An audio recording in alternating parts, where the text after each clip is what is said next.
இந்த வீடியோவில் நாம் என்ன பார்க்க போகிறோம்னா, இயேசு கிறிஸ்து சிலுவையில் அறைவதற்கு முந்தைய இரவு எருசலேமில் ஆலிவ் மரம் நிறைந்த கெத்செமனி தோட்டத்தில் இயேசு கிறிஸ்து வேதனையோட ஜெபித்த நிகழ்வை குறிக்கிற வகையில் திருச்சியில் உள்ள ஆலயங்களில் அமைக்கப்பட்டிருக்க நற்கருணை ஆண்டவரோட ஆராதனை அலங்காரத்தை தான் இந்த வீடியோவில் பார்க்க போகிறோம்.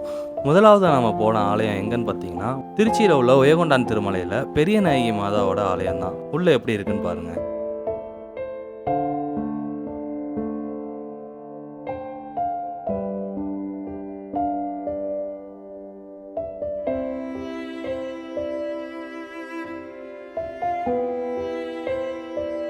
ரெண்டாவதாக நம்ம போன ஆலயம் மாம்பழச்சாலை அமலாசிரமம் புனித அந்தோனியார் ஆலயத்தில் தான். உள்ளார எப்படி இருக்குன்னு பார்ப்போம்.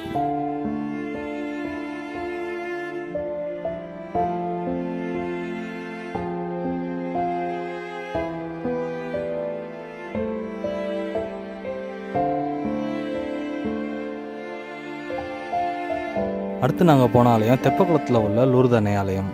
உள்ளே எப்படி இருக்குன்றத பாருங்கள்.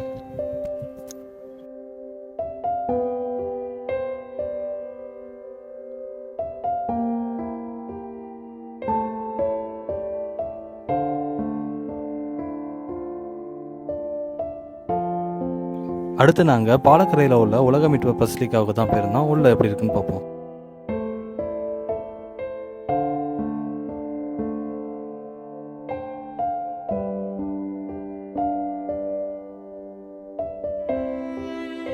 அடுத்து எடத்தெருவில் உள்ள பழைய கோவில் ஜெபமாலை அன்னை ஆலயத்துக்கு தான் போயிருந்தோம். உள்ளே எப்படி இருக்குன்றத பார்ப்போம்.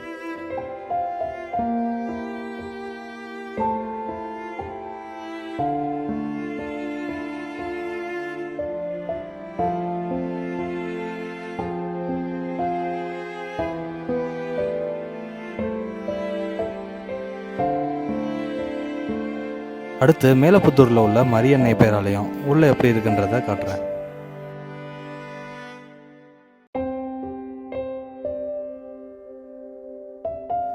அடுத்தது புத்தூரில் இருக்க பாத்திமா அன்னை ஆலயம். உள்ளார எப்படி இருக்குன்றத காட்டுறேன்.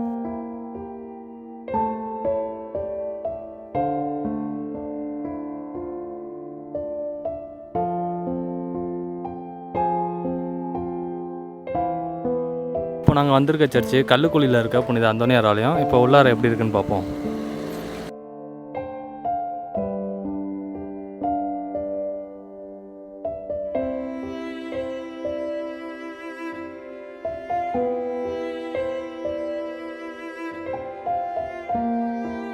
அடுத்து நம்ம வந்திருக்க சர்ச்சு கிராப்பட்டியில் உள்ள புனித தெரசாம்மாள் சர்ச்சு தான். உள்ளே எப்படி இருக்குன்னு பார்ப்போம்.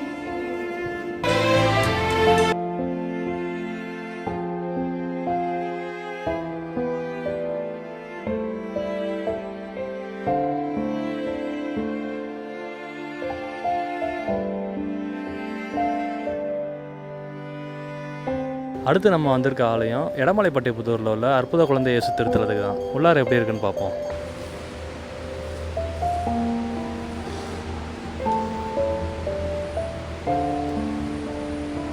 இப்போ நம்ம அடுத்து வந்திருக்க சர்ச்சு மன்னார்புரத்துலேருந்து கேகே நகர் போகிற வழியில் இருக்க ஜெகன்மாதா சர்ச்சு தான். உள்ளார எப்படி இருக்குன்னு பார்ப்போம்.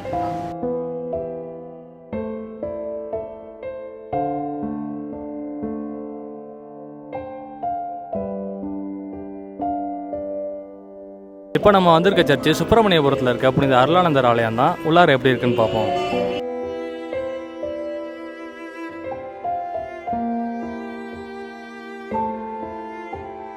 அடுத்து நாம் வந்திருக்க சர்ச்சு பொன்மலையில் இருக்க புனித சூசையப்பர் ஆலயம் தான். உள்ளார எப்படி இருக்குன்னு போய் பார்ப்போம்.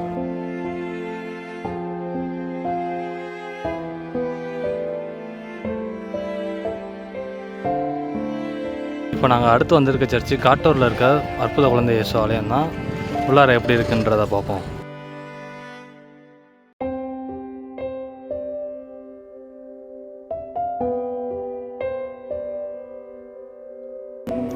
இப்போ நம்ம அடுத்து வந்திருக்க சர்ச்சு காட்டூரில் இருக்க புனித அந்தோனியார் ஆலயம் தான். உள்ளார எப்படி இருக்குன்றத பார்ப்போம்.